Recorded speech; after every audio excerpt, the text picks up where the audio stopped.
Hello and welcome everyone to a new video on your channel, Mr. Tech Tips. Before watching the video, don't forget to subscribe to our channel and don't forget also to like this video. In today's video, I will show you how to connect Redmi A5 to Wi-Fi. So to do this, you have just go to settings, and after that you go to network and internet. Click on it. And after that, go and click on Internet.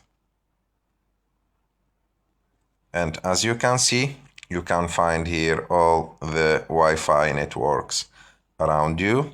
For example, I'm connected to this Wi-Fi network, and if I want to connect to another one, I have just to click on it, and after that, type the password and click connect. And like that, you will connect your phone to Wi-Fi.